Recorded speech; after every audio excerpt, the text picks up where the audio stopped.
How's it going, Rogues Gallery? Today, we are talking about how trading card game starter decks actually peaked back in 2012 with the original release of Legend of the Five Rings. And by original release, I mean not the LCG version. I'm talking about the TCG version, specifically the Emperor Edition Gempukku or Gempukku. We'll talk about why this is so peak, but it is. This is also extremely heavy. Yeah, we're talking about starter decks today. This whole discussion came about in the Rogues Gallery community Discord. So by the way, if you're not in our Discord, hey, check it out. It's full of just awesome people who just love trading card games. And we were talking about some new starter decks for a particular game that I cover regularly here on the channel. You can kind of guess what it is. And I was just like, hey, why do they have such old, antiquated Magic the Gathering starter deck design? And if you know what I mean by that, then you know what I mean. But I'll describe it to those who don't know what I'm talking about. What I'm talking about is one of rares, not full playsets, no sideboard for a game that has a sideboard. Basically just treating the new player like they're dumb or not giving them a full experience. I understand making it approachable for people who don't know what they're doing, but I think we have moved beyond the one rare per starter deck, no play sets, no sideboard kind of deal. And I just brought it up and I was like, it just makes me love and appreciate even more how Legend of the Five Rings kind of solved it back in 2012 with this edition in particular. Now, don't get me wrong, there are some other TCGs out there who release extremely good starter decks, but very few of them actually release full play sets of their cards in their starter decks. The Japanese TCGs typically do 2-ofs for their high rarity cards in their starter decks. Most Bushiroad and Bandai TCGs follow that similar model. And it can get a lot worse for there. TCGs are already extremely expensive, and making that first experience getting into your game the best one it can possibly be, I think is more important now than ever. So I think a lot of games can learn from what L5R did back in the 2010s. So we're going to talk about this. We're going to talk about this one in particular. We'll talk about a different version that they have that far less superior than this one. I would say the original Emperor Edition starters are inferior to the Gempukku Edition. Gempukku Edition absolutely rules.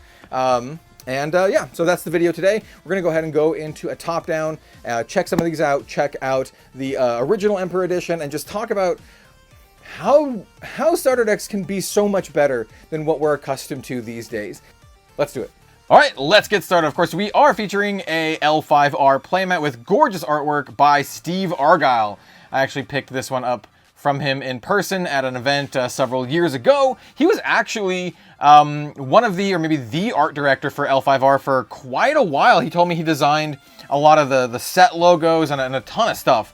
It was really interesting. Steve is he's a cool dude, so big shout out to him. But yeah, let's get started talking about the actual topic today, and that, of course, is the that was not an editing effect.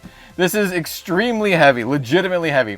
We're talking about the Emperor Edition Gempukku. And awesome. This is such a cool and fascinating set. So they did release booster editions of this as well that just contained pure gas. It was just all rares, and was it foils? I know it was all rares of like the whole like block essentially of the Emperor Edition, which is a cool way to make it so people can get their hands on cards like at the last minute, which is kind of cool.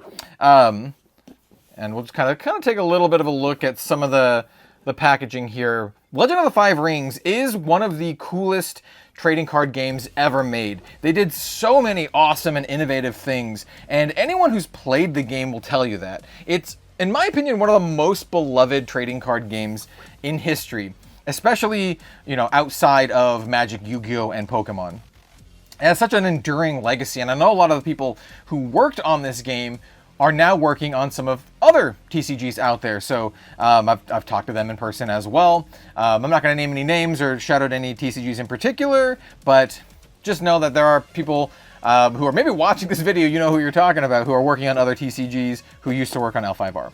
So this Gempukku Edition, and also just the regular Emperor Edition. All right, I can pull that one out as well. So here is the regular Emperor Edition. and I'll kind of like lift this one as well. It features similar artwork. Oh god, it's so heavy.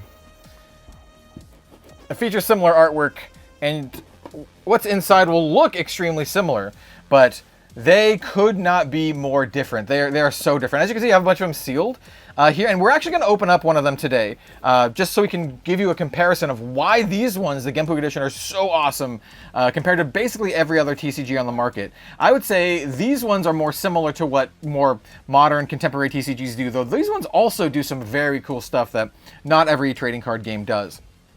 We're going to use the Spider clan for the example here. My favorite clans, by the way, clans that I used to play in L5R, Crane, Scorpion, and Spider are my three kind of like main ones. Though I also like most of the others.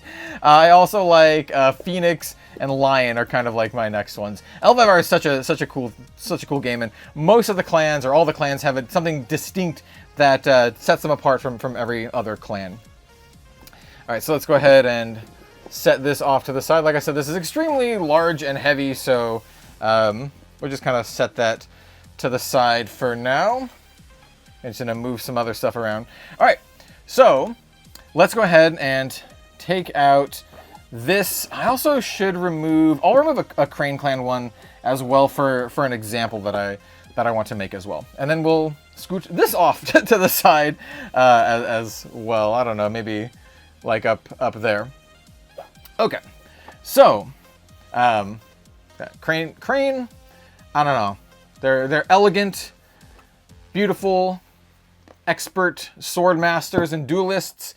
We will govern. The top of each of these boxes kind of gives you the general ethos of each of the clans. So we will govern for Crane, and then for Spider, we will conquer. All right, so let me open up, let's see, which order do we want to do this in? Let's open up the regular Emperor Edition, and then I'll show you what actually comes in the Gempukku Edition to show you the difference between them, because I think context matters, especially if you're someone who's watching this and maybe you're not super familiar with how most modern TCGs do this. I can open this without a box cutter. So some things to note, at least between these two. If you are watching this video and you're like, ooh, I'd like to get some of those and play, well, some things to note. If you're buying these loose, I believe, let's see. Well, first of all, this one's a lot heavier, and we'll showcase why it's a lot heavier. But I'm gonna try to see if there's a way to denote the differences somewhere on here. I guess the easiest way to denote is that the Gempukku Edition is 2012, and the regular Emperor Edition is just 2011. The art is also different, by the way. Obviously, we have the We Will Conquer at the top, but as you can see, the art is different on, most sides. I guess the clan logo isn't different, but the art's different on all the sides. All right, so let's showcase what comes in the regular Emperor Edition. So we have the Emperor Edition rulebook. From what I know, the rulebook is the exact same between this and the Gempukku. And it is like a full color rulebook. It goes really deep. There's a lot of lore. L5R was really, really into flavor and lore. It was, I don't want to say almost as important as the gameplay, but really, it really is up there. What's new in the Emperor Edition? Talks about all the new things, yada yada. It talks about all the types of cards, like your strongholds, holdings, personality cards, just everything you need to learn how to play. And a little checklist at the end too. So that's pretty nice. I love it when TCGs do this. Not a lot of modern TCGs do this. That is another thing just going in this favor, is that the rule books are not just the QR codes, they actually give you a rule book, and I love these things. They're so good. As you can see inside, we have 3 booster packs, as well as the decks themselves. So we get booster packs of Before the Dawn, Second City, and Emperor Edition. And we'll open these up, sure, why not? Also in here, you get your 2 decks. In L5R, you actually play with 2 decks, and we'll talk about that as we go. We also get some pretty thick like heavy duty, like cardboard punch out encounters. This is something that will differ between this and the Gempukku edition, as well as this little fold-out thing that is single-sided. Once again, something that's different in the Gempukku edition. And this is literally just lore about your clan. It's just all lore about the spider. Each one of the clans will have a different one talking about the clan and kind of like what makes it tick. The actual decks themselves... And there is a pull tab, but sometimes, I mean, these are old, man. These are like well over 10 years old. This is 2011 cards. Anyway, and so here we have the decks. Each deck, you have your Stronghold, your Border Keep, and your Bamboo Harvesters. You see these a lot in this era of L5R. Both players will start with the Border Keep, and I think the second player will start with Bamboo Harvesters, kind of as like a second player catch-up mechanic. These also come with some nifty little rule reminders. Once again, they have a full rule book and the rule reminders. This is what TCGs used to be like. Imperial Favor, which is also another nice little thing for the political style decks. And then we have some cards. This deck, I believe, will come with full playsets of everything, which is another good thing for this over modern TCGs. These come with full playsets of everything, so you don't need to buy two. The only one-ofs or whatever are unique, like this Daigotsuku Kampeki, who looks awesome. He has the unique moniker there, which I believe means you can only have one. Yeah, you flip through, you can see, hey, look, it is somewhat in an order, but you do get a full playset of 3 of everything in this, all the way back. And then they are not, you will have to sort this out. I did notice this with the other ones too. The card back determines what deck it goes in. You have 2 separate decks. So we would need to sort this out so we can put these in their proper decks. Which I for some reason I don't hate it in them all just being if they were all ready to go, but the fact that you do have to sort it out, I don't know, it gives you, it forces you to at least interface with the cards before you like shuffle them up.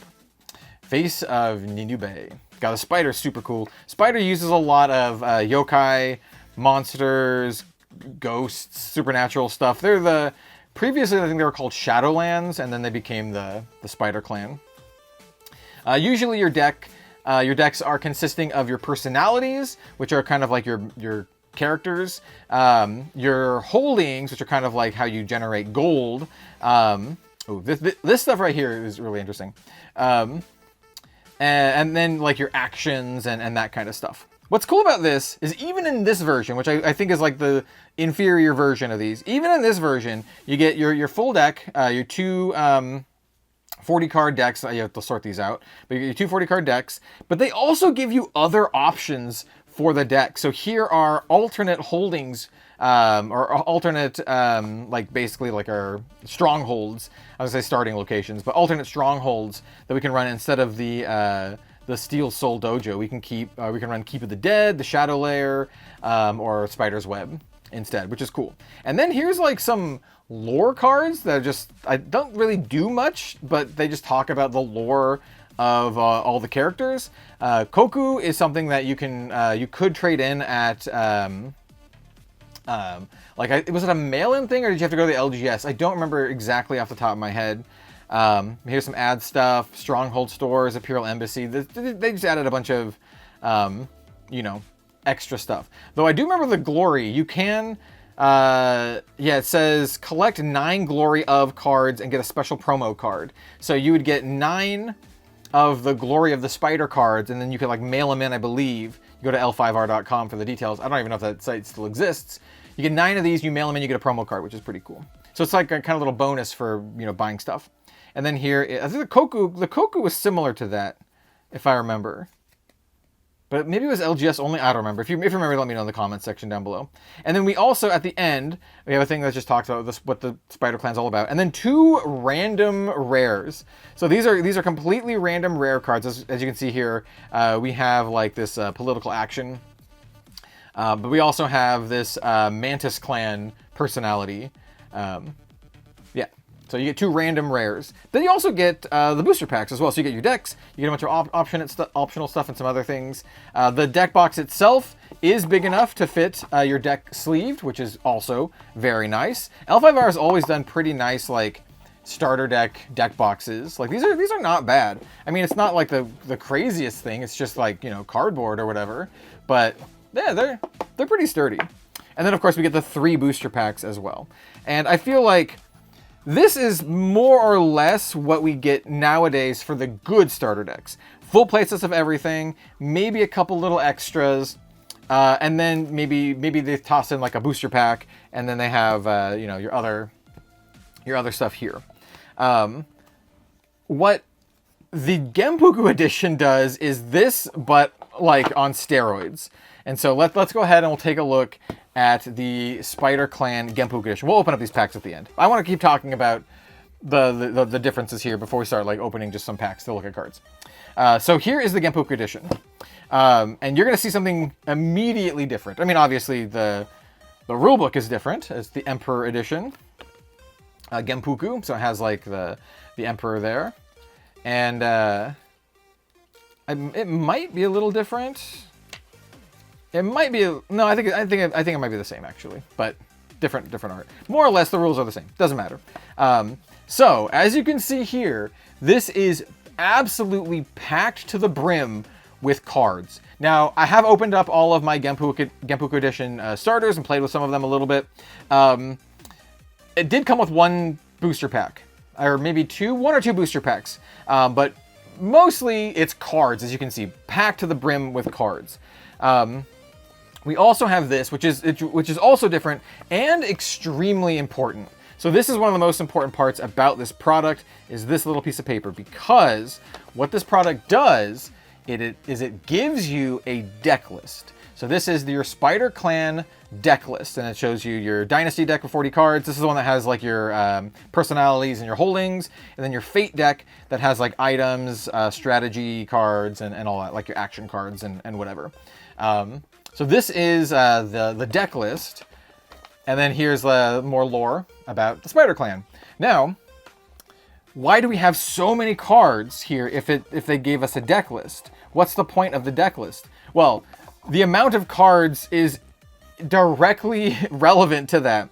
Essentially, they gave us so many cards. They give you, here, let me see if have I already sorted this one out by deck type? I have. For the most part, these 2 can get out of there because those are the ones that start in play, right? So here, let me sort these out by the color, and I think this was the booster pack that I got from this one in particular. And then we also have the turn thing and 20 instead of 5. We get 20 Koku. All right. So I'll set these ones aside. So you get a bunch of extra stuff. We'll talk about these in a second. But here is like the biggest part, right? You get these giant stacks of cards to basically build whatever deck that you want from all of these cards.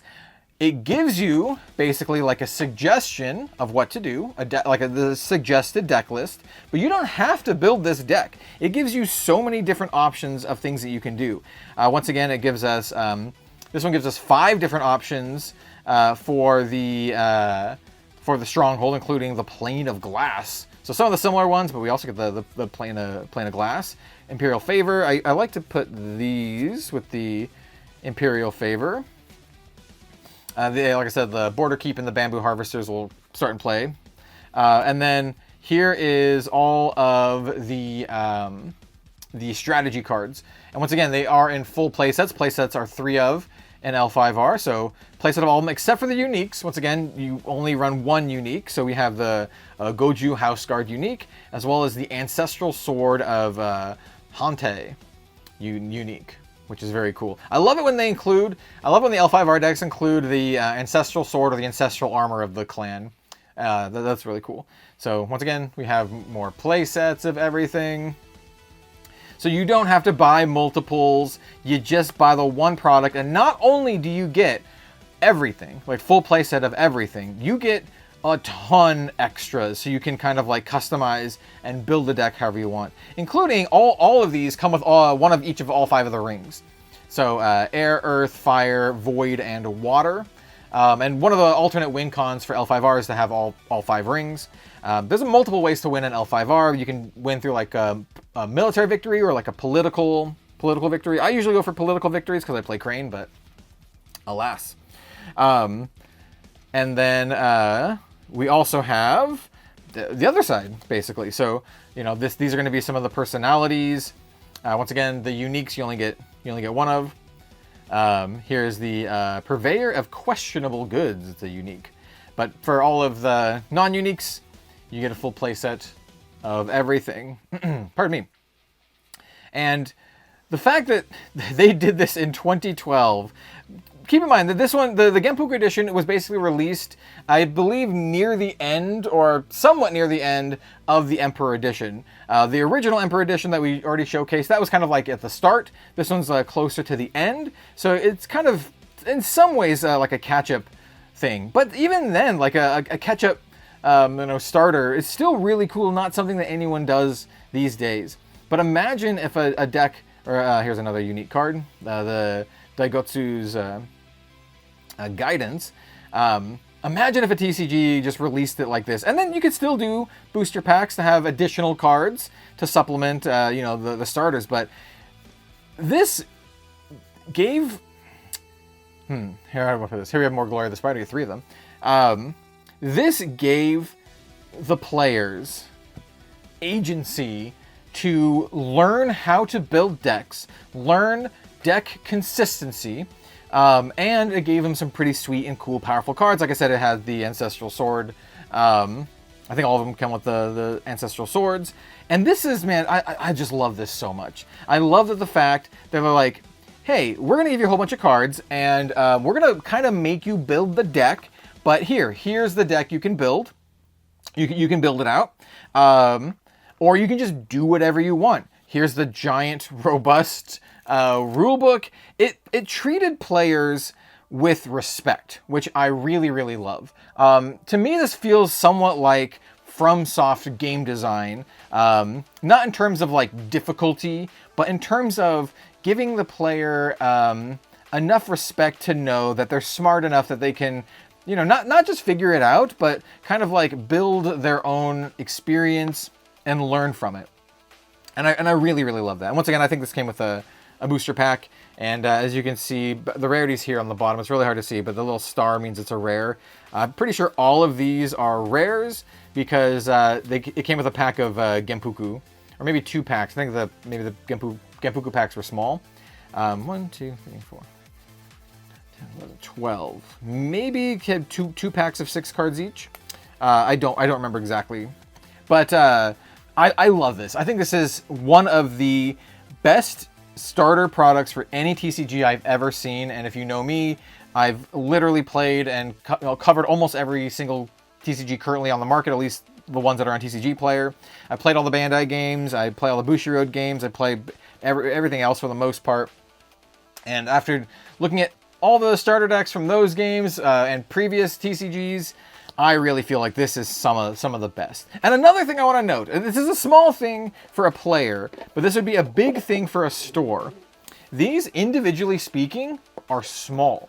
They do not take up a lot of space. So if you are merching this as a product to sell, like individually, this is a small thing that you can sell. It doesn't hang up on anything. It doesn't have a little hanger. It's just a little box, but that's a small thing to note. Obviously, they'll come in these giant, heavy bricks for the LGSs, but I don't know. I just thought it was an interesting thing. So let me go ahead and put this away. We'll put this deck back, and what I'll do is I'm going to show you just real quick. I'm not going to take too long on it. I'll show you the Crane, the reason I pulled the Crane deck out. And that's because that is one of the ones that I have actually, sorted into the suggested deck. I also did that for Scorpion as well. So let's go ahead, set this aside, and then we'll open up the Crane deck. We will govern. Crane, once again, usually wins by like, really cares about honor, cares about diplomacy, imperial favor, all that good stuff. And so here, it's been a little while since I cracked into this.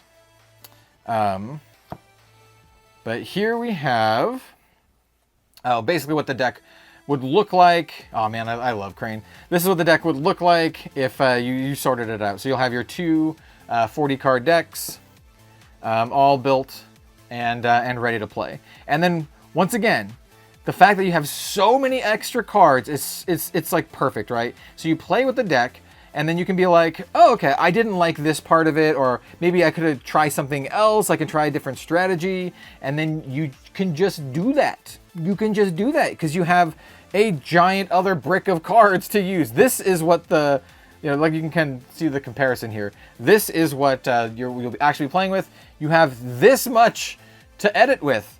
It's so great. And once again, if you didn't want to do that, if you didn't want to interface with it like that, you don't have to. You can just build the suggested deck and then just go from there. But you can also be like, okay, I want to try with the Shinden Asahina. And then I want to, maybe I want to play with, Legion of the Bat or whatever for some more added troops or, whatever you want to do. And I just love it. So yes, I truly believe that TCG starter deck design basically peaked in L5 with L5R in 2012. This is so good. If you are like watching this now in 2026 and you're like, oh, that looks awesome, I would love to get some of those and play with. These are actually not that hard. Well, they're maybe a little bit hard to find, but if you can find them, they're generally not that expensive, especially if you know of the super secret websites that actually sell old dead TCGs. And if you don't know, then maybe go ahead and join the Rogues Gallery community Discord. I'll have a link in every single video. And there's a lot of people in there who play a lot of different TCGs. And if you're like, hey, where do I go to get some old dead TCGs? We can probably help you out. I don't like making it super like mega public because I don't want people to think that they should go scalp them and just buy them all up and try to resell. L5R, original L5R, is one of the TCGs that has dodged that so far. And I think it's because it's not tied to any like media property or anything like that. Like, like the Harry Potter game, the Harry Potter TCG recently, well, not recently, but in the last like 5 years had a huge price spike and is now one of the more expensive games, TCGs out there. This one's still pretty inexpensive, which is cool to see. I own a lot, well, not a lot, but I bought basically like one booster box and the starters of almost every L5R product because they were extremely cheap. I even doubled down. Like I said, I bought the Emperor edition and the Gempukku edition because I could, and also have them as like examples. And if you're wondering, are the cards different? Like obviously the cards are different, by the way, because this one has a ton more cards. So yes, there are cards different. There's some similar cards between them, but yeah, obviously the Gempukku edition comes with significantly more. So if you'd like to get this, go looking online or maybe join the Rogues Gallery Discord. We can maybe help you point you to some directions. So yeah. Anyway, so let's cap this off. We'll open up some packs of L5R. How often do you see someone open up packs of Legend of the Five Rings? Probably not very much. And once again, you can let's just kind of show the differentiation here, right? You can see like the difference. Yeah. Obviously, there was also like a price difference, but I truly don't know what stores were selling these for back when this came out. I just frankly don't know. And yeah, if you have an idea, let me know. But either way, even if these were like $50, $50 for all this is like pretty good compared to what other TCGs are selling for $50 right now. I would prefer if this was like maybe like 30 or 40. I think it'd be a good price, but like right now, I would pay 30, $40. Imagine, like, insert TCG that you really like. Imagine getting a product like this for that TCG. You have like double the number of cards, maybe even, 1.5 times the number, or rather like 2.5 times the number of cards that you would need to actually build a deck, plus like some booster packs. How much would you pay for that for your TCG? I don't know. I'd pay like 30, $40 for that for sure. Now, I don't think there's like a pull tab. I remember opening these like this. This is like, once again, you know, old era booster packs. Or can I just rip it? Maybe from the bottom? Ah, from the bottom. There we go. All right, let's open up some L5R. Spirit of the Berserker. The circle down is common. Shikaro, tireless efforts. Doji Dynagon. The art in this game is absolutely gorgeous. Ooh, questionable resources. This one is uncommon. It follows like the Pokemon rarity, and then the final card, Utaku Liu Zheng, or Sheng. Battle Maiden. Very cool. This is a Unicorn Clan. Yeah, the star means rare. Diamond is uncommon, and Circle is common. Yeah, like I said, Pokemon rarity. L5R was a game that was around for quite a while. It was one of the longest lasting TCGs. Ooh, this one comes with a air token, but also has a governor's estate on it. I think for like draft, you can play this game draft unlimited. Strength of Purity, Moto Rani. And there are some of the artists from this game who are working on TCGs these days, like Mario Wibisono. Kitsu Tamasin, 100-fold cut. Yeah, oh man, this game's so great. And then here's the Ring of Fire. Once again, the other starter, the Gempukku edition, just came with we came with a full playset of these. And then Isawa Kimi as the rare. Very cool, like Phoenix Clan. Phoenix Clan had a lot of Shugenja, which are this is before the Dawn pack, which are basically like wizards, spellcasters, that kind of thing. Dragon Clan has more like monks and like fist fighters, but they also have like spiritual energy. Mantis was a lot of like merchants and seafarers. Visage of the Orochi. Temple of the Seven Fortunes. Ooh.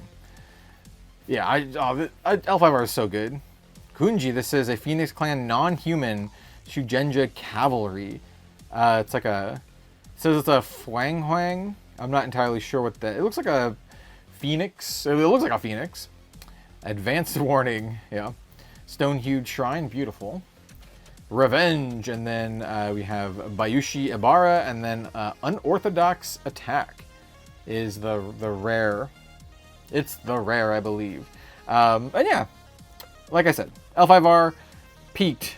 Like TCG's peaked with L5R. This game is so good. That's not even talking about their awesome like organized play structure, where like the events of organized play actually affected the world. So for example, if a particular clan did really well in like a major tournament or something like that, so let's pull some clans aside here. So if the bad guys, if Spider like won like the world championship or whatever, it would directly affect the plot line of like the lore, which is just super cool, man. Stuff like that.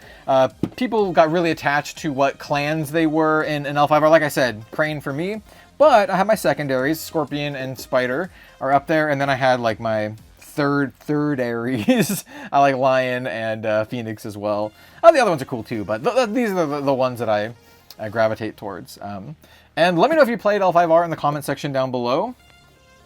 It's just, before we go, I guess I can showcase some of these. Scorpion is kind of like assassins, but they also do like political intrigue. We will dominate. We have the Crane that I already showed off.